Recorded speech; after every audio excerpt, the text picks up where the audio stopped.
dibaye, dibaye, dibayo. Urai kita yo dibaye. Oh bayi, oh ya nama ya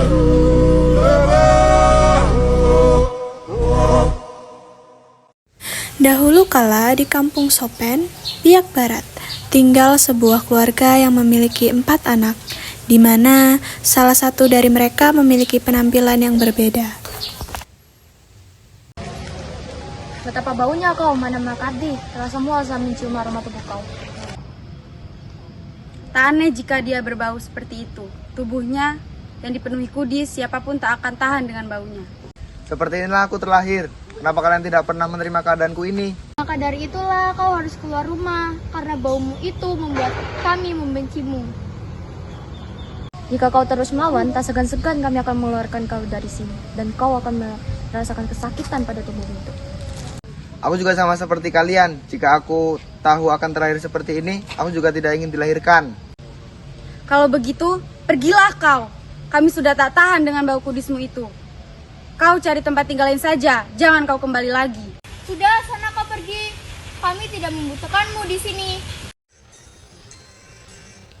Dengan sedih, beserta rasa marah yang berkecambuk di batinnya, Manana Makardi akhirnya hanya bisa memendamnya. Manana Makardi pun pergi meninggalkan saudara-saudara yang membencinya itu. Saat Manana Makardi melintasi kampung Sopen, ada penduduk yang mengolok-olok dia.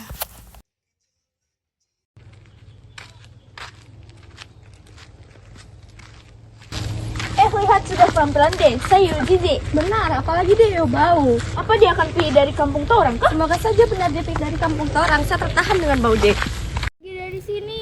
Kami tidak Manana Makardi pun tidak menghiraukan perkataan orang-orang tersebut dan melanjutkan perjalanannya. Sudah lama aku berjalan ke arah timur. Hah? Pantai ini? Ini saatnya. Aku sudah tak tahan dengan olok-olokan saudara-saudaraku itu. Betapa hinanya diriku bagi mereka. Kau bukan penduduk sini, bukan? Apa yang kau cari di pantai ini? Aku hanya ingin hidup tenang. Aku akan mengambil salah satu perahu ini. Jika kau tidak merusak apapun, maka pergilah dengan tenang. Setelah mengarungi lautan luas, ia menemukan sebuah daratan yang tak lain adalah Pulau Miyokbudi di Biak Timur. Pulau apa ini? Sepertinya aku sudah sampai di Pulau Miyokbudi di Biak Timur. Baiklah, aku akan memulai kehidupan baruku di sini dan membuat gubuk kecil di hutan. Hei, kau orang baru toh? Tidak, aku hanya ingin tinggal di sini dan membuat gubukku sendiri.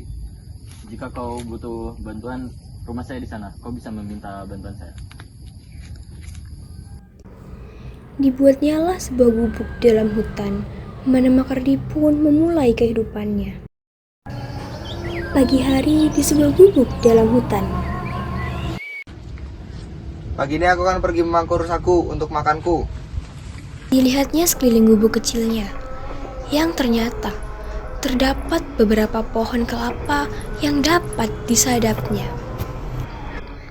Kebetulan sekali di sini ada pohon kelapa. Aku akan membuat tuak dari bunga kelapa itu. Sore nanti akan kupanjat pohon kelapa itu dan memotong manggarnya. Kau rajin juga ya, tapi hati-hati, hutan ini punya cerita. Ada mitos mengatakan bahwa jika bertemu dengan sampan, maka orang itu akan bernasib sial. Hari berikutnya, Mana Makardi terkejut melihat nira-nira air dalam tabungnya telah habis tak bersisa. Mana Makardi sangat kesal dengan pencuri yang telah mengambil semua nira yang sudah ia kumpulkan dengan susah payah. Akhirnya, ia memutuskan untuk menunggu si pencuri tersebut muncul dan menangkapnya. Hingga larut malam dan menjelang pagi, Mana Makardi tetap menunggu pencuri itu. Tiba-tiba, terlihat makhluk yang bersinar sangat terang menuju ke nira yang terkumpul. Mana Makardi sadar, ternyata itu adalah pencuri yang telah mengambil nira-niranya kemarin. Woi!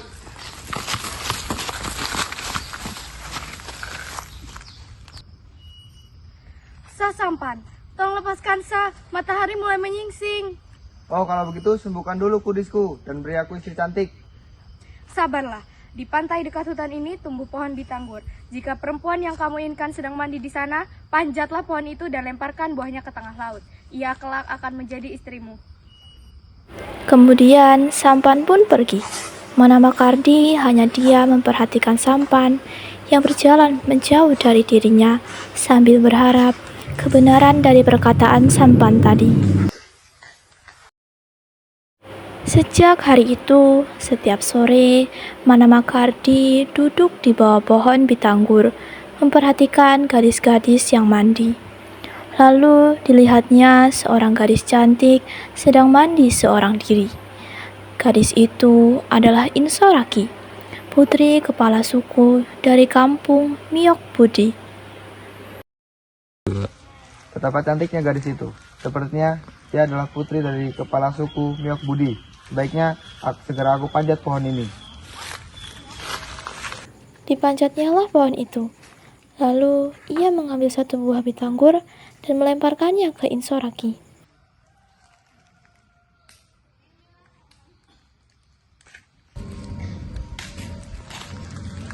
Buah apa ini? Kenapa buah ini selalu kembali kepadaku? Baiknya aku pulang saja. Karena merasa jengkel, Insoraki pun pulang. Begitupun dengan Mana Makardi. Ia pulang dengan rasa bahagia setelah kejadian itu. Kau kenapa terlihat kesal? Ada buah aneh yang terus menghampiriku saat aku mandi. Sudahlah, tak usah kau pikirkan. Mungkin itu adalah suatu pertanda baik.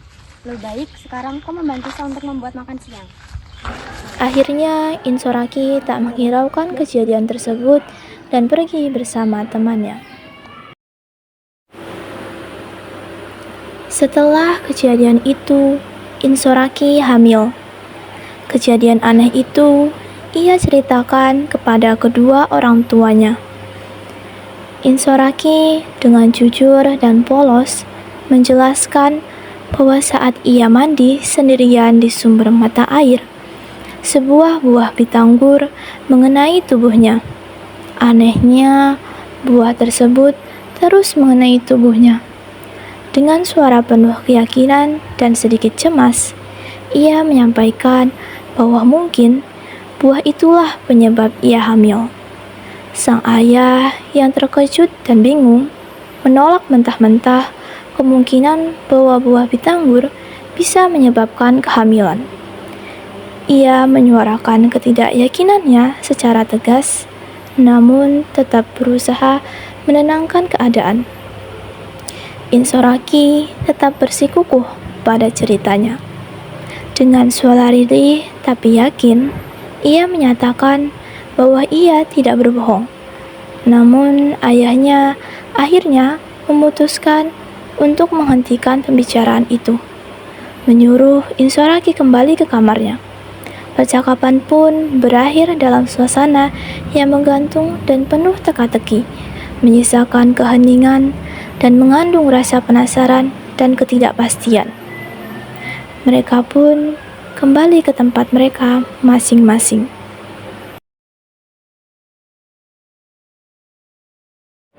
Beberapa bulan berlalu. Insoraki pun telah melahirkan. Lalu mereka mengadakan pesta pemberian nama. Pesta itu pun dihadiri oleh para penduduk kampung dan juga Mana Makardi. Walau kami belum mengetahui siapa ayah dari anakmu itu, dia tetaplah keluarga kita. Waktu sudah berlalu, lagi pula anakmu sudah terlahir. Begitu banyak yang terjadi belakangan ini. Mulai dari siapa ayahnya? Lalu kelahirannya tak biasa.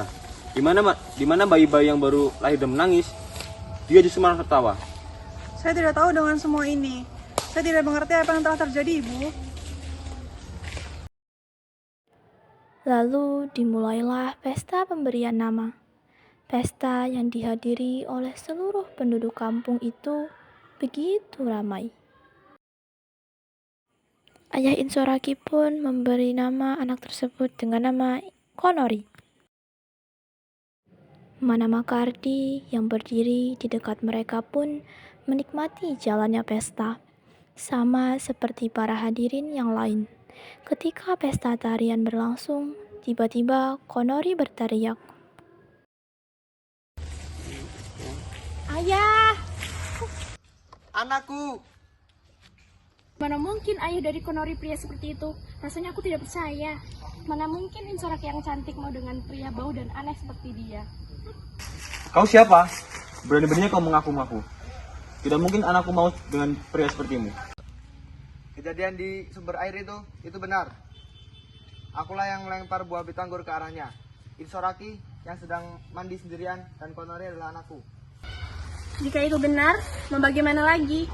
Inilah yang kami gelisahkan selama ini. Apakah kau benar orangnya? Benar, mana mungkin anak sekecil Konori menyebutku ayah, padahal tidak pernah bertemu sebelumnya. Jika itu benar, maka sebaiknya kita nikahkan dia dengan anak kita. Baiklah, besok kita akan menggelar pesta pernikahan. Sebaiknya kita bicarakan itu nanti. Setelah pesta pernikahan Insoraki dan Mana Makardi, orang tua Insoraki dan beberapa pemuka masyarakat sedang berbincang-bincang dengan serius tanpa kehadiran Insoraki dan Mana Makardi. Aku sudah muak dengan Mana Makardi. Aku tidak tahan dengan kondisi seperti ini lagi. Tapi dia telah menikah dengan Insoraki, anak kita. Masyarakat di sini pun merasakan hal tersebut, Tuan. Apalagi di antara mereka ada yang ingin meninggalkan kampung ini dengan membawa semua tanaman dan ternak milik kita. Apa sebaiknya kita lakukan saja seperti mereka? Kita tinggal ke tempat ini dan kita cari kehidupan yang baru. Tapi apakah itu tidak terlalu kejam bagi Insoraki dan Konori? Begitu berat meninggalkan putri semata wayangku. Tapi aku pun tak tahan dengan tubuh suaminya yang dipenuhi dengan kudis. Baiklah, besok pagi-pagi kita tinggalkan kampung ini. Dan ingat, jangan sampai mereka berdua tahu. Baik, Tuan. Para pemuka masyarakat pun pergi untuk menyebarkan kabar itu secepat mungkin. Sedangkan orang tua Insoraki pun kembali ke rumah mereka. Setelah tinggal para penduduk desa, bahkan orang tua Insoraki, jadilah kampung itu sepi, hanya Mana Makardi, Insoraki, dan Konari yang tetap tinggal di kampung itu. Suatu hari, Mana Makardi mengumpulkan kayu kering, kemudian dibakarnya. Hari sudah berlalu, sudah cukup lama orang tua dan penduduk kampung ini meninggalkan kita di sini. Engkau harus bersabar. Mereka melakukan seperti ini juga dengan tujuan dan maksud tertentu. Untuk apa kau mengumpulkan kayu-kayu kering itu? Aku akan membakarnya. Lalu dibakarnyalah kayu-kayu kering itu. Tiba-tiba Mana Makardi melompat ke dalam api. Spontan Insoraki dan Konari menjerit. Ayah! Ya, Tak lama kemudian, Mana Makardi keluar dari api dengan tubuh yang bersih tanpa kudis. Dan wajahnya sangat tampan. Kamu Mana Makardi? ya ini aku Insoraki, Mana Makardi, suamimu. Aku Mas Ren Koreri, seorang pria yang suci. Beberapa menit kemudian, Mana Makardi mengheningkan cipta. Maka terbentuklah sebuah perahu layar. Lihatlah, perahu layar. Mari kita pergi mencari tempat baru, ke Manduri dekat Manokwari.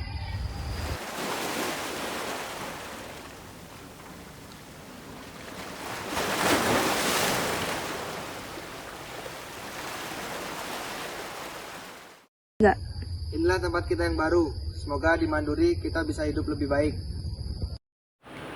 Setelah sampai di Mandori, Konori yang sedang bermain pasir di pantai melihat-lihat tanah berbukit-bukit yang amat luas.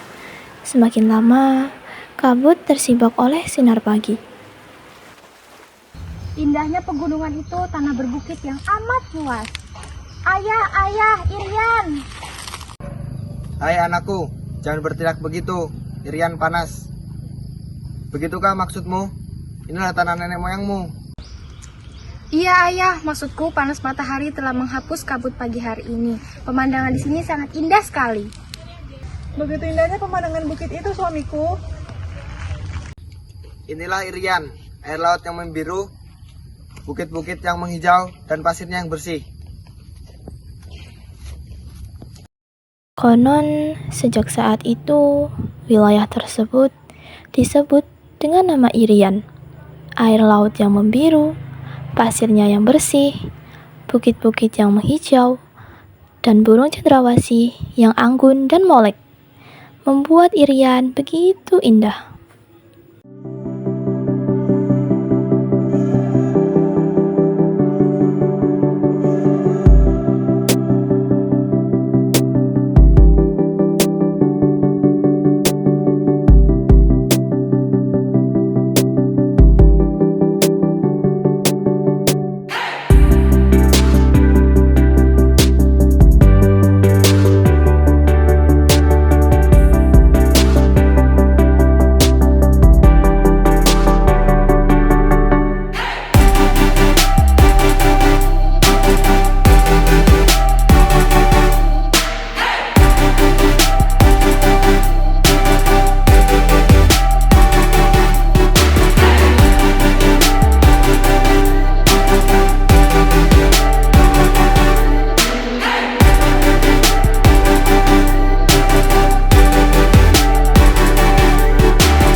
Kau siapa?